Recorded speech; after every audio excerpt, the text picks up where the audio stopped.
eksperimen 2.3C ya. Jadi ini kamu betulkan. Okey, ini adalah eksperimen 2.3C. Mungkin ada yang tanya, nak betul macam mana cikgu? Kamu gunalah liquid paper. Kamu padam yang tu, aktiviti tu kamu tulis eksperimen, ya, eksperimen. Cikgu tak terperasan pula. Jadi bila nak buat video ni baru perasan. Itu yang masalahnya ni. Dah halang-halang tak boleh nak patah balik ni. Kita terus betul kat situ lah. Okey, jadi yang ini adalah sambungan lah, sambungan daripada yang sebelumnya. Dia ada 3 bahagian, iaitu A, B dan C. Untuk C ni adalah melibatkan karbon dioksida. Melibatkan karbon dioksida. Jadi apa dia punya tujuan eksperimen ni? Mengkaji kesan kepekatan karbon dioksida ke atas fotosintesis, kadar fotosintesis. Jadi kadar ni, bila sebut kadar, dia mesti melibatkan masa. Dalam jangka masa tertentu, dia ada tindak balas yang berlaku yang kita boleh kira dia punya gerak balas tu. Dan kita bahagikan dengan masa tu lah. Kita dapatlah kadar. Dan dalam proses ni, dalam eksperimen ni, dia melibatkan fotosintesis. Jadi kena ingat, fotosintesis akan hasilkan gas apa? Gas oksigen. Jadi gelembung-gelembung udara yang terhasil tu adalah oksigen. Oksigen. Jadi sekarang ni kita nak tengok bagaimana karbon dioksida dia mempengaruhi proses fotosintesis. Dan sekaligus dia menyebabkan penghasilan oksigen. Penghasilan oksigen. Daripada oksigen punya penghasilan itulah kita akan kira sebagai tindak balas ataupun proses fotosintesis yang sedang berlaku di dalam tumbuhan. Jadi seperti biasa juga, tumbuhan yang kita guna adalah Hydrilla species. Okay? Hydrilla species ni adalah tumbuhan akuatik lah. Jadi dia memang sepenuhnya berada di dalam air. Dan gambar rajah susunan alat radas ni dia agak sedikit berbeza dengan buku teks. Tapi tak apalah, dah lalang ada, cikgu gunalah ya. Okey, jadi sekarang ni kamu boleh buka muka surat. Besar-besarkan. Muka surat 49. Muka surat 49. Jadi dekat 49 tu ada gambar rajah dia. Tapi tak ada lah kata nak beza sangat. Sebab apa? Kalau tengok kat dalam ni, dalam beaker tu dan dalam tabung didih ni, ya, di dalam tu dia ada larutan natrium hydrogen carbonate. Okey, dia ada larutan natrium hydrogen carbonate. Okey, larutan natrium hydrogen carbonate yang kita akan ubah dia punya kepekatan. Kenapa kita ubah dia punya kepekatan? Sebab larutan natrium hydrogen carbonate ni akan membekalkan karbon dioksida. Jadi bila kita ubah kepekatan ya, contoh kita tinggikan kepekatan ya, maksudnya natrium hydrogen carbonate ni akan semakin tinggi. Jadi karbon dioksida pun akan semakin tinggi lah. Dan di situ tu akan mempengaruhi proses fotosintesis yang akan berlaku kepada tumbuhan Hydrilla ni. Kepada Hydrilla species. Jika terdapat banyak oksigen ataupun gelombang pula dah. Apa kita panggil? Gelembung udara, gelembung gas, maksudnya fotosintesis tu berlaku dengan kadar yang tinggi. Okey, kadar yang tinggi. Itulah ya. Ni gambar rajah dia. Jadi tak ada masalah sangat asalkan proses tu dia berjalan lah. Kadang-kadang kaedah tu ada macam-macam. Bentuk pun ada macam-macam. Dan kamu rasa kalau nak ikut buku teks, kamu boleh buka buku surat 49 tu. Dan kamu boleh tekat, kamu boleh gunting kertas A4 tu, saiz yang ini, kamu tekap lah. Okey, kamu tekap. Kamu tekap pula dah. Kamu lukis, gantilah apa ni, gambar rajah ni. Ini tak ada masalah kalau kamu nak guna. Kalau tak nak guna pun tak apa. Ni pun betul juga ya. Jangan kata salah pula. Okey, sekarang ni kita tengok pada penyataan masalah. Jadi penyataan masalah ni dia selalunya ada tanda soal. Adakah kesan kepekatan karbon dioksida ke atas kadar fotosintesis? Jadi kita ada kepekatan karbon dioksida, kita ada kadar fotosintesis. Kita ada kepekatan ni adalah boleh ubah dimanipulasi kan. Kadar fotosintesis ni adalah bergerak balas. Okey. Hipotesis adalah semakin tinggi kepekatan karbon dioksida, semakin tinggi kadar fotosintesis. Jadi semakin tinggi karbon dioksida, semakin tinggi kadar fotosintesis. Jadi ini adalah alat radas dia, ini adalah bahan dia. Kemudian pemboleh ubah. Nak tak nak memang kena tahulah, kena faham pemboleh ubah. Jadi kita ada pemboleh ubah dimanipulasikan kepekatan larutan natrium hidrogen karbonat. Kita ada 00, 004, 008, 012, 016, 0.2. Jadi 00 ni mungkin tak ada ataupun mungkin terlalu rendah. Okay? Mungkin tak ada, mungkin terlalu rendah. Jadi bergerak balas bilangan gelembung gas yang dibebaskan dalam masa 5 minit. Jadi 5 minit adalah masa yang ditetapkan untuk kamu bilang gelembung-gelembung udara yang terhasil daripada proses fotosintesis yang berlaku pada tumbuhan Hydrilla species. Kemudian dimalarkan adalah jenis spesies. Kita tak guna tumbuhan-tumbuhan lain. Contohnya K-bomba ke, kita tak guna. Kita guna Hydrilla aja. Kita tak guna Elodea ke. Ya? Jadi suhu kukus air. Suhu dia kita tetapkan pada satu suhu sahaja. Kemudian jarak sumber cahaya ni pun sama juga. Kita tetapkan. Okey, kita tak manipulasi dia lah. Prosedur ni boleh tulis. Dan kamu buka lah muka surat 49 tu ya. Kamu cuba tengok pada prosedur. Cikgu selalu ulang dah ni. Kamu tak boleh kalau nak buat laporan amali, kamu salin balik prosedur yang ada dalam buku teks tu. Buku teks punya prosedur, dia adalah arahan. Dia mengarah kamu untuk buat sesuatu.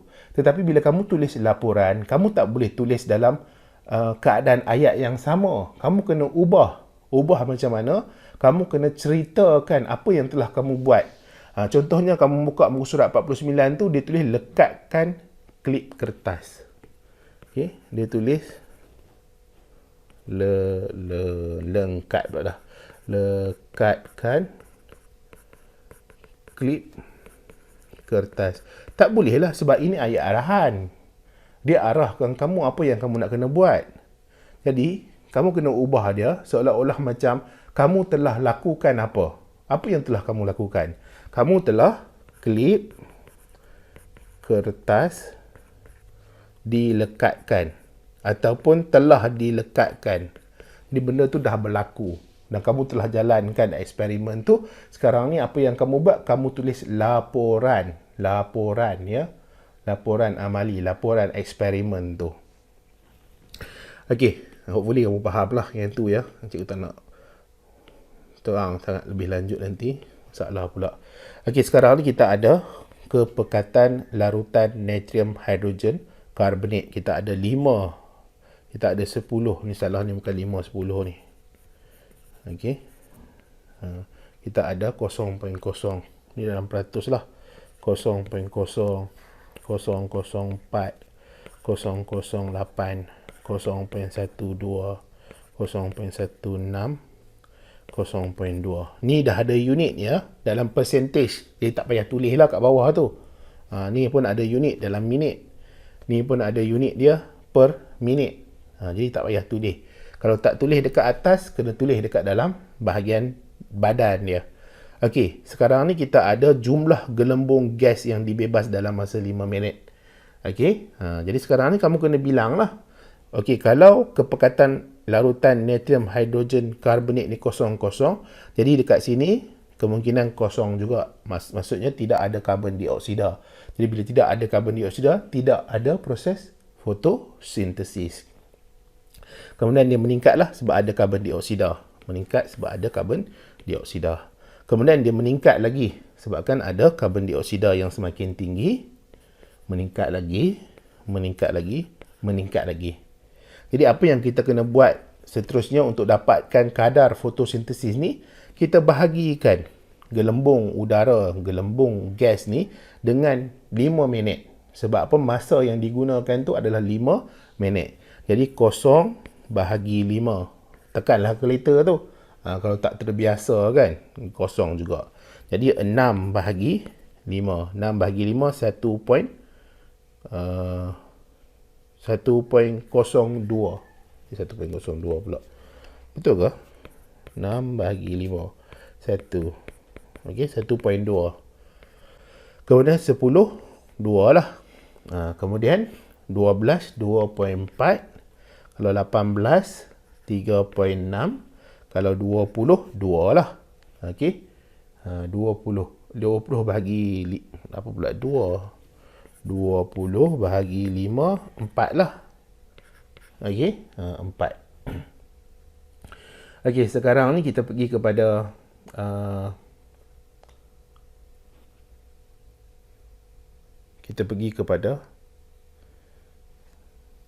graf. Kita nak buat graf ya. Kita nak buat graf. Jadi sekarang ni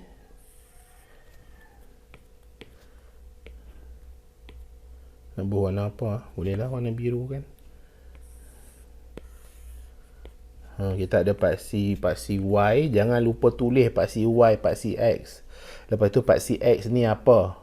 Paksi X ni apa? Dia adalah melibatkan pemboleh ubah manipulasi. Kalau paksi Y ni adalah pemboleh ubah bergerak balas.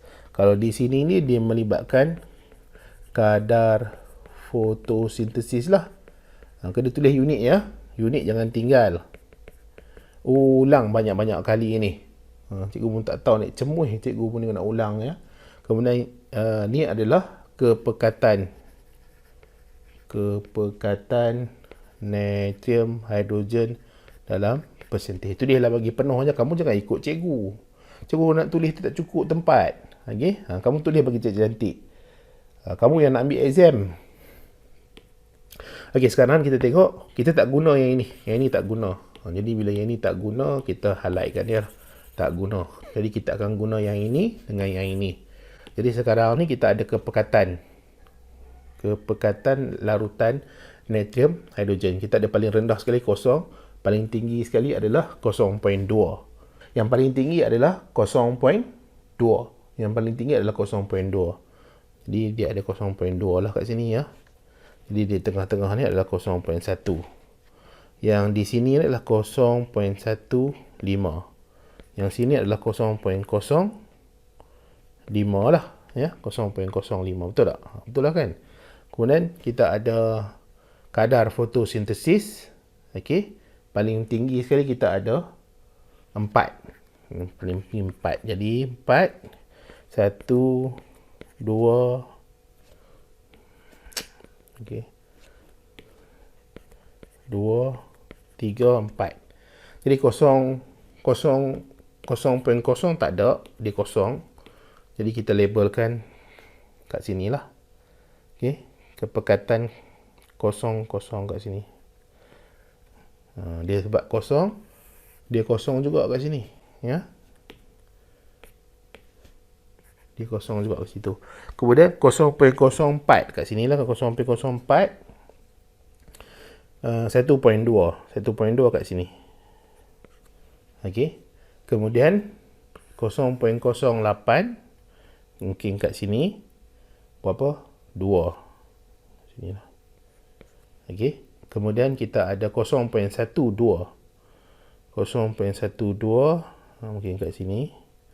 0.12 kita ada 2.4 kat sini. Okey. Kemudian kita ada 0.16. Okey, 0.16 mungkin kat sini lah kot. Ya. Kalau ada kata graf tu lagi mudah lah. 0.16 3.6. Okey, kat situ. Kemudian 0.24. Jadi kita dapatlah dia punya graf kan. Graf dia semakin menaik. Maksudnya semakin tinggi kepekatan karbon dioksida, semakin tinggi kadar fotosintesis. Kerana apa? Sebab karbon dioksida diperlukan di dalam proses fotosintesis, ya. Jadi kamu kena ceritalah larutan natrium hidrogen karbonat itu membekalkan karbon dioksida. Apa kesimpulannya? Kesimpulannya betul lah dia punya hipotesis. Kita tulis balik je, semakin tinggi karbon dioksida, semakin tinggi kadar fotosintesis. Jadi settle lah ya eksperimen 2.3C. Settle eksperimen 2.3. Kita dah terangkan, cikgu dah terangkan A, B dan C. Jadi hopefully kamu boleh faham lah.